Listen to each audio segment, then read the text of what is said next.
Good morning, David. Good morning, Mrs. Eggcat. Welcome back to another episode with Mr. Eggcat Mark 5. Today we are making plans and dealing with the power outage that happens. The power finally goes out.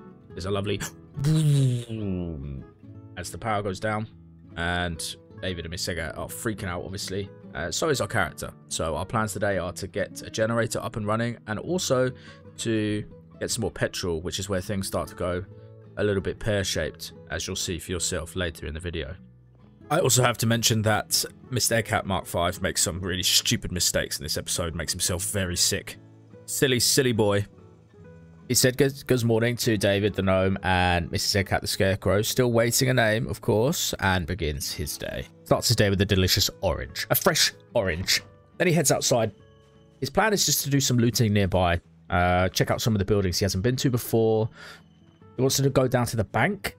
It's kind of what's in his mind. Not really sure what's in there. There's no need for money in this part of the world anymore. Zombies don't buy nothing.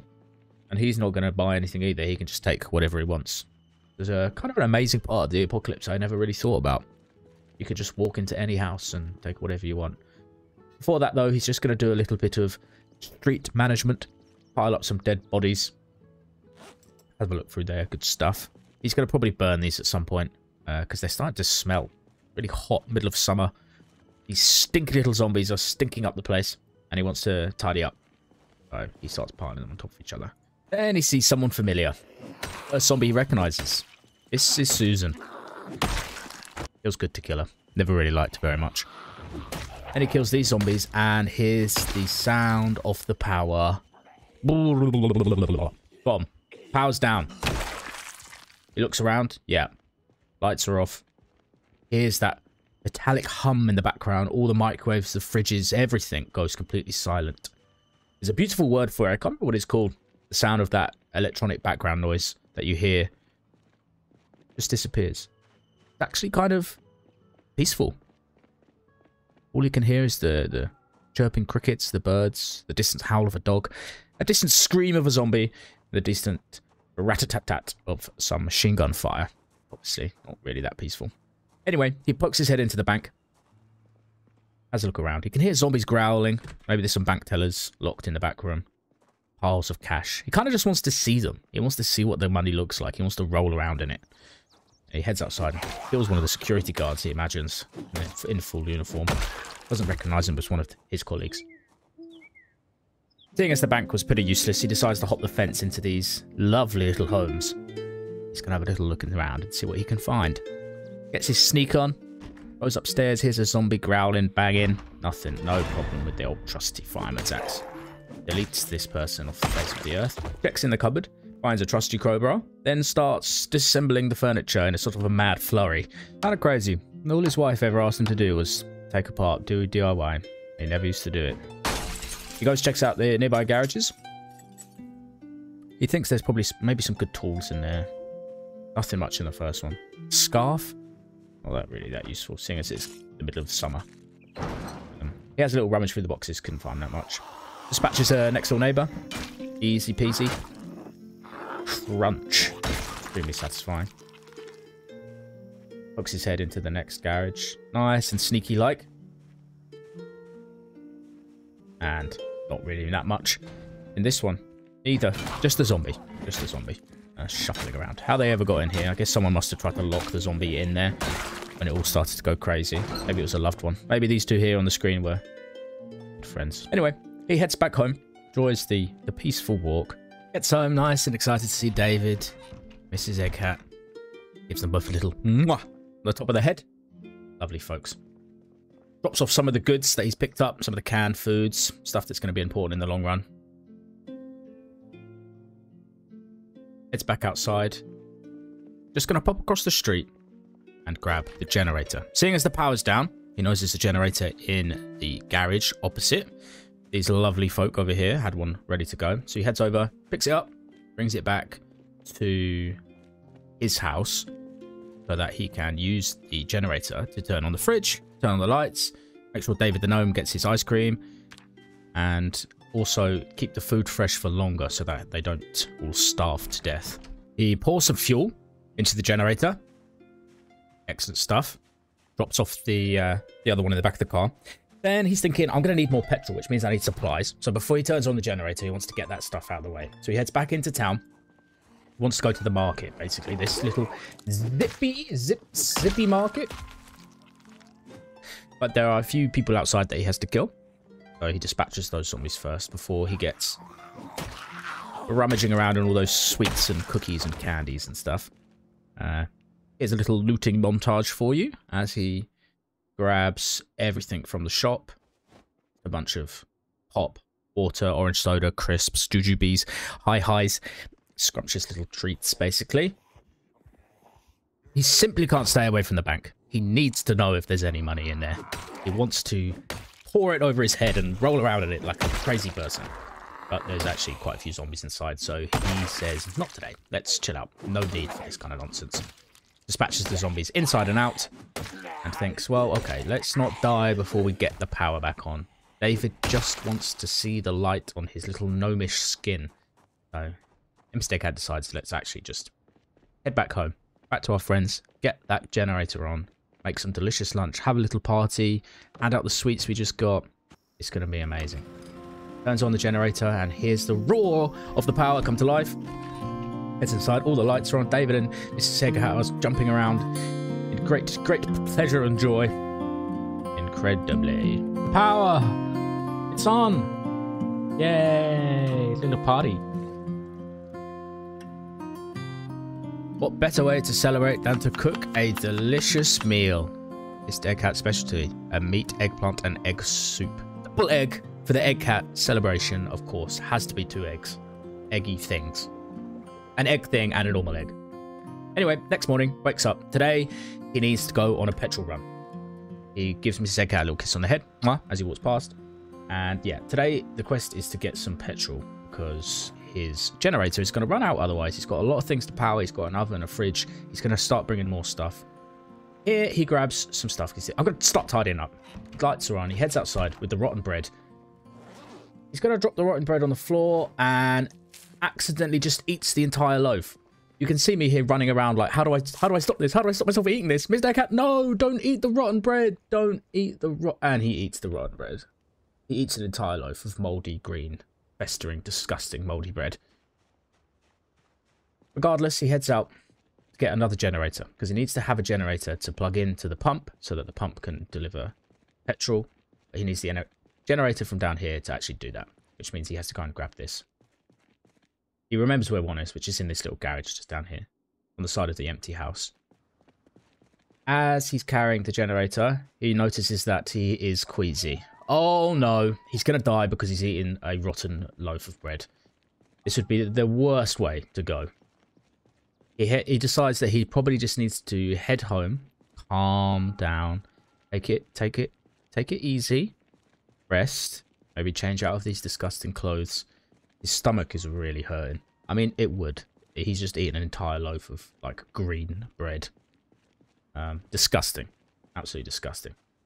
So he heads home, and he tries to think of the things that he'd do when he's sick, which is, first of all, say, oh, sorry, guys. I'm probably going to get a bit smelly in here. I apologise to you both. He decides, right, what would I have if I'm sick before the apocalypse? I'm going to have some crisps. Perfect. What more do you need when you're ill than some very plain crisps? And he also drinks a juice box like he used to when he was a little kid. Not really sure if that makes him feel any better, but it's kind of filled his stomach a little bit, which kind of helps. Next up, he heads upstairs to change out of his clothes because these clothes are making him a bit hot. He also has a little short rest, just a little lie down quickly. He has a look through what he has upstairs, and he sees a pair of denim jeans, a little bit more comfy. He decides to take off his fireman's hat, and he also takes off his boots. He sees a bathrobe. Perfect. Just what he was looking for. A nice, cozy bathrobe, even though it is 70 degrees. Maybe the bathrobe isn't the best idea. He takes off all his clothes and picks up the bathrobe. Probably needs to wash himself first because he's covered in blood, which can't be helping. Also, the idea of putting a bathrobe over like bloody skin is making me feel sick, let alone Mr. Eggat. He washes himself in the sink, and then he goes, there's a bath right there. Why wouldn't I just use the bath instead? So he runs himself a bath with the new generator, fills it with water. Nice hot bath. Just like he would have done in the good old days before everything went to shit. Yeah, he gives himself a scrub-a-dub-dub. A rubber-dub-dub in the bath. And he's already feeling a little bit better. His stomach still hurts though, so he does a quick visit to the toilet as well whilst he's there. He puts on the bathrobe. He's feeling cozy. Drops his bag on the floor. He's not going to need that right now. He's having a day at home. A rest day. He's looking pretty good. He's looking pretty snazzy. He is unpleasantly hot though, because the bathrobe is actually incredibly thick and it's very hot. So he decides, let's just not wear that. Let's put on this bra. Yes, he puts on a bra. He has been losing it a little bit recently, but you know, it's the apocalypse. No one here. It's comfy. Feels good. Lightweight. Plenty of air. Very airy. And he thinks he looks fabulous, to be honest. So, do what you want, Mr. Aircat. Be free. Wear whatever you want to wear. Doesn't matter. Puts on the denim jeans, just to give himself an extra layer. And he looks excellent.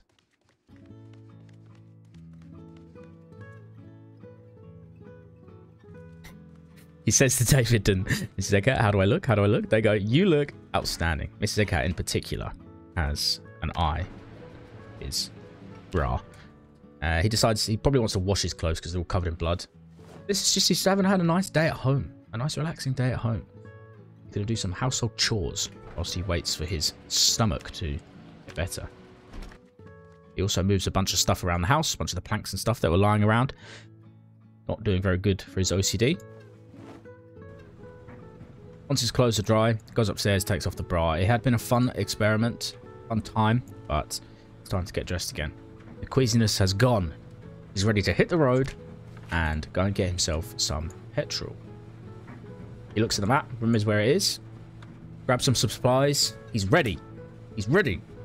He's a little bit scared because he does remember that there are a load of zombies there before, like hundreds, potentially thousands. So he knows that this could be risky. So grabs the necessary supplies and then says goodbye to David and Miss Seghat, potentially for the last time. But he's quietly confident as well. He can't really go that wrong. Jumps into the car, puts the gas cans into the back, and hits the road, ready to go and see what the hell is happening. When he gets there, after picking up the generator, of course, he pulls into the parking lot, and there are so many zombies. He does a bit of classic reversing over them, but there are so many. He thinks, I can't possibly get petrol here. There's just too many. The hordes from when he drew them over from that warehouse, the log factory before, there's just too many. He's going to have to think of a different way of handling this. He drives slowly around, scoping it out, but there's no way he can get to the petrol. There's far too many zombies. He drives around, runs a couple of them over, begins like some kind of conga line around the petrol, just driving in circles, running them over, round and round and round and round, over and over and over again. But eventually decides this is actually just, this isn't achieving anything. There's just too many zombies. We're going to have to come up with a different tactic. After about 40, 53 hours of riding over the zombies in circles with his car, he finally gives up and decides, yes, this is never going to work. So he drives home instead and thinks we'll have to come up with a different plan for this. It was almost a good idea, but there are too many zombies there. So he decides to go home and make an egg stir fry instead and think about what kind of plan he could come up with. Then he remembers the Molotov cocktails, the bourbon. Ah, yes. Now that seems like a plan. A risky one, a dangerous one. Huge zombies? Covered in fire? Burning? Justice? These are the kind of things that get Mr. Eggcat Mark V very excited. He shares a plan with David and Mrs. Eggcat. Mrs. Eggcat in particular does not like fire because she is made of wheat and hay. David doesn't mind it too much since he was originally fired in a kiln. She got very hot. Very, very hot. He looks around to see if there are any other petrol stations, just in case. And no, he believes that is the only one. Which means he's going to have to kick some butt. Is the plan. Thanks so much for watching. I hope you've enjoyed this episode. Next episode, obviously, all chaos breaks loose. You're going to want to watch it. And if you do enjoy this content, please like the video, subscribe, leave a comment, tell me what you like, what you don't like. Yeah, it's been a real pleasure making videos for everyone. And I'm having so much fun. So thanks for watching. It really is a pleasure. See you later, Eggies. Bye-bye.